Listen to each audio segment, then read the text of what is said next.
गोजोन्थों दिनै आङो रादाबगिरि दिनै आङो दानि बर्तमान डिलिमिटेशन प्रसेससे जागासिनो दं आसामाव बिनि सायाव आङो माखासे खेंफोरथि हिसाबै बुंनो नागिरदों जे जोंहा थांनाय मे 2007 आव जे election commissioner of India nirvana सदन अशोका रोड न्यू दिल्ली बिथांमोनहा मोनसे नटिफिकेशन फोसावदों नैबे नटिफिकेशनखौ बे नटिफिकेशनाव जोंनि अल इंडिया बेसिसै गासिबो एसेम्बली आरो एमपी हाउस अफ पीपल बे कन्स्टिट्युएन्सीफोरखौ गोदानै दाफुंसारनायनि बिथांमोनहा हाबाफारि लादों दा आगोलनि बोसोरफ्राव अल इंडियायाव फ्राय स्टेटआव जाजोब्बाय नाथाय मोनब्रै स्टेटआव बाखि थादों आसाम अरुणाचल नागालैंड आरो मणिपुर दा बेखौ दा बर्तमान मावनो थांगासिनो दं दा बे मावनो थांनायाव जोंहा दाखालि 27 मार्चआवहाय 27 मार्चआव hotel Radisson ब्लुआव दिल्लीनिफ्राय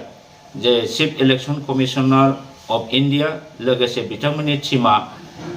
hotel Radisson blue गुवाहाटीयाव फैदों आरो गुबुन गुबुन राजनीतिक हान्जा लोगोसे गुबुन गुबुन दल संगठन अर्गानाइजेशन एनजीओ पाब्लिक बिथांमोनजों शेयारिं खालामो दा बेवहाय जोंबो जोंनि नैबे Bodoland people's committee on the delimitation assembly and parliament constituency in BTAD Assam all STs reserve जोङो बे आफादनि दारै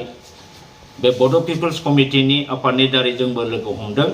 आरो मोजाङै रायलायदों लोगोसे मेम'रेन्डामबो जों साबमिट होदों दा जोंनि बे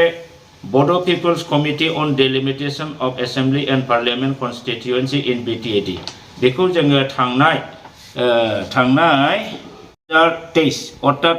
जानुवारिनि 9 तारिखआव जोङो बेखौ दाफुंनानै लानाय जादों आरो बेवहाय फ्राय 10टा अर्गानाइजेशन जों ज' जानानै जोङो बे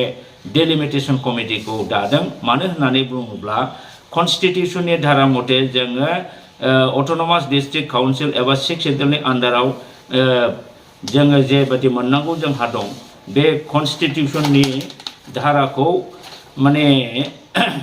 धारा मथे जों बिनो आवगायदों दा बड' people's delimitation committee on delimitation बे आफादा दाजेननायनिफ्रायनो अहरह बे डिलिमिटेशन प्रसेसखौ खामानि मावगासिनो दङ बेनि सायाव दा जोङो अलरेडि थांनाय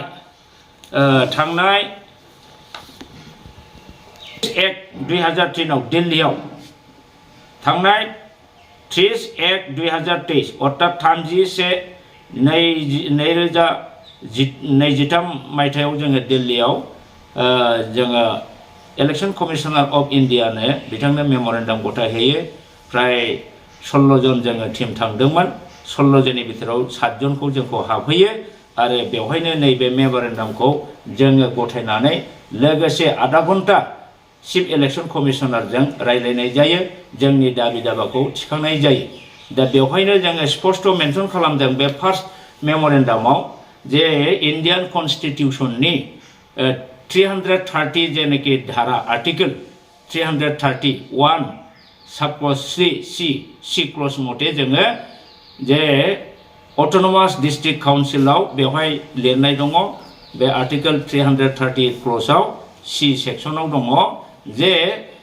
अट'नमास डिस्ट्रिक्ट काउन्सिलनि सिङाव जेसेबां कन्स्टिट्युशन जायो बे एसेम्बलियानो जा बा हाउस अफ पिपल माने लकसभानो जा बे रिजार्भ जानांगौ एसटीनि थाखाय आरो आर्टिकल 332 आव लिरनाय दं बे गासिबो एसेम्बली सेगमेन्टफ्रा बा एसेम्बली कन्स्टिट्युएन्सीफ्रा अट'नमास डिस्ट्रिक्ट काउन्सिलाव जेसेबां समष्टि दं बे एसटी रिजार्भ जानायनि बेवहाय प्रभिजनखौ होनाय जादों 330 सबक्लज C मथे हाउस अफ पिपल एबा लकसभाया अट'नमास डिस्ट्रिक्टनि सिङाव एसटी रिजार्भ जायो आरो 332 धारानि मथे गासिबो अट'नमास डिस्ट्रिक्टआव सिङाव थानाय एसेम्बली कन्स्टिट्युएन्सीफ्रा एसटी रिजार्भ जायो amarsing ब्रह्म सार बिथांनि जाखिनि बाथ्रा बुंनाय नोंथांमोना खोनाबाय जानांगौ आं एक्चुअली क'क्राझारावनो दङ दा बर्थमान ओंखायनो लोगोनिफ्राय आं माखासे भिडिअखौ खालामनानै लाबोनाय जादों थ' दिनैहाय ससे आरो गोबां खोथा बुंबावनाय दङ बे बाथ्राखौ आङो नोंथांमोननो दा बेलासियाव नङाला गाबोन फुंहालागै नोंथांमोननो फोसावनो सानदों थ' लोगोफोरा भिडिअखौ बारा गोलाव खालामथानाखै बावनो दोनथ'बाय जय बर' हारिनि